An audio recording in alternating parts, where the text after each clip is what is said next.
बिहार में इसी साल विधानसभा के चुनाव होने हैं और इसके लिए चुनाव आयोग पूरी तरह से तैयार हो गया है। बिहार में विधानसभा चुनाव से पहले नया सियासी बवाल भी शुरू हो गया है। विपक्षी पार्टियों ने एक बार फिर से चुनाव आयोग को कटघरे में खड़ा किया है, लेकिन मामला इस बार कुछ और है। दरअसल चुनाव आयोग बिहार में वोटर लिस्ट को अपडेट करने के लिए एक विशेष अभियान चला रहा है। इसके तहत सभी वोटरों को अपनी नागरिकता और जन्म से जुड़े दस्तावेज जमा करने होंगे। इस कदम का मकसद वोटर लिस्ट से गलत नामों को हटाना है।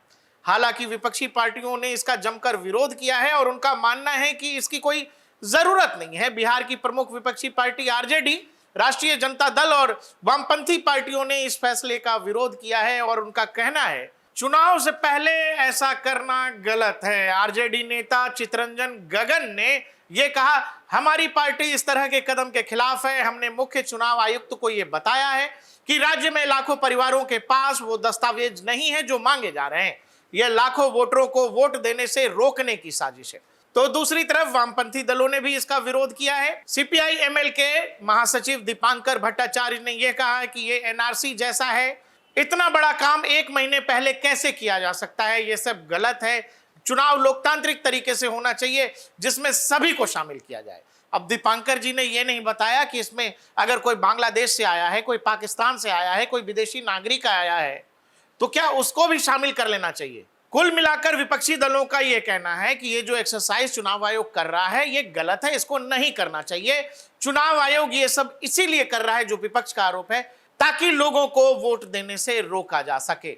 यह कदम वोटर लिस्ट को साफ करने के लिए, सही रखने के लिए जरूरी है। यह मुद्दा बिहार में राजनीतिक बहस का केंद्र बन गया है। चुनाव आयोग के इस कदम से बिहार की राजनीति में एक नया मोड़ आ गया है। सभी राजनीतिक पार्टियां इस मुद्दे पर अपनी अपनी राय रख रही हैं। वहीं बिहार में चुनाव आयोग के नए नियम पर काम शुरू हो गया है। राज्य के एक अधिकारी जो बूथ लेवल के ऑफिसर हैं, उन्होंने ये बताया कि घर घर जाकर वोटरों की जांच करेंगे। यह काम 26 जुलाई तक चलेगा। इस पूरे मामले पर चुनाव आयोग का अपना तर्क है। चुनाव आयोग ने कहा है कि वह बिहार में वोटर लिस्ट को ठीक करने के लिए यह कदम उठा रहा है।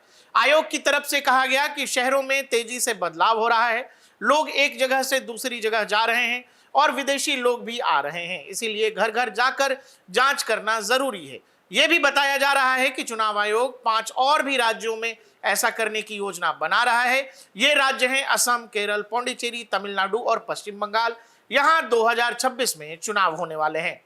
आखिर वो कौन से नियम हैं जो बिहार में इस बार लागू होने जा रहे हैं? तो सबसे पहले, अगर आप भारतीय नागरिक हैं तो वोटर्स को ये प्रूफ करना होगा। चुनाव आयोग ने ये एक नया नियम बनाया है। अब नए और पुराने वोटर्स को अपनी जानकारी देनी होगी। उन्हें बताना होगा कि वे भारतीय नागरिक हैं। यह जानकारी उन्हें खुद लिखकर देनी होगी। साथ ही उन्हें जन्म की तारीख और जन्म का स्थान का प्रमाण देना होगा। उन्हें अपने माता पिता के बारे में भी जानकारी देनी होगी। यह सब बिहार में होने वाले चुनावों से पहले किया जा रहा है। चुनाव आयोग चाहता है कि वोटर लिस्ट से गलत नाम हटा दिए जाएं, इसीलिए वह घर घर जाकर लोगों की जांच करेगा। इस फैसले पर कुछ राजनीतिक पार्टियां लगातार सवाल भी उठा रही हैं। उनका कहना है कि यह लोगों को वोट देने से रोकने का तरीका है।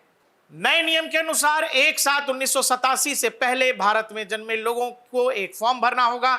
उन्हें अपनी पहचान और जन्म की तारीख या जन्म का स्थान बताने वाला एक दस्तावेज भी देना होगा। दस्तावेजों की एक लिस्ट दी गई है जिसमें से कोई भी एक दस्तावेज इस्तेमाल किया जा सकता है। 1/7/1987 और 2/12/2004 के बीच जन्मे लोगों की जन्म की तारीख या जन्म का स्थान का प्रमाण देना होगा। इसके साथ ही उन्हें अपने माता या पिता का भी जन्म प्रमाण देना होगा। 2/12/2004 के बाद जन्मे लोगों को अपना जन्म स्थान देना होगा।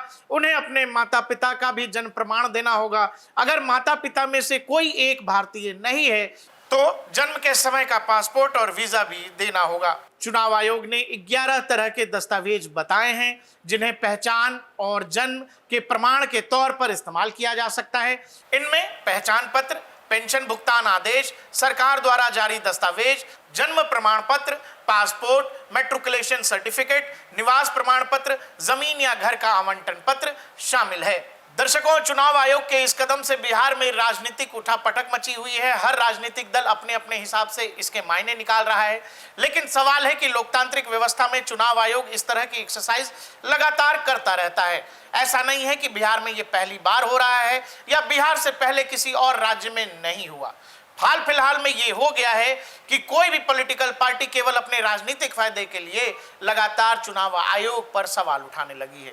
देश में लोकतांत्रिक व्यवस्था सुचारू रूप से चले, इसके लिए बेहद जरूरी होता है कि समय दर समय जो वोटर लिस्ट है उसकी फिल्टरिंग होनी चाहिए, उसको सही तरीके से जांचा परखा जाना चाहिए और उससे बहुत सारे नामों को जोड़ा भी जाता है। ये एक्सरसाइज का हिस्सा है। चुनाव आयोग ऐसा इसलिए करता है क्योंकि इसमें कई बार नए वोटर्स जुड़ते भी हैं और ऐसे वोटर्स जो अब वहां नहीं रह रहे हैं या कुछ ऐसे वोटर्स जिनकी मृत्यु हो गई है उनके नाम भी हटाए जाते हैं। ये महज एक काम का हिस्सा है, लोकतांत्रिक प्रक्रिया का हिस्सा है, लेकिन चुनावी पार्टियां इसको अपने अपने हिसाब से लोगों तक बताती हैं, पहुंचाती हैं। चुनाव अक्टूबर और नवंबर के बीच होना है। जल्द ही बिहार चुनावों के तारीखों का ऐलान हो सकता है। ऐसे में चुनाव आयोग का ये कदम हर पॉलिटिकल पार्टी अपने अपने लिहाज से, अपने राजनीतिक फायदे के हिसाब से लोगों को बता और समझा रही है।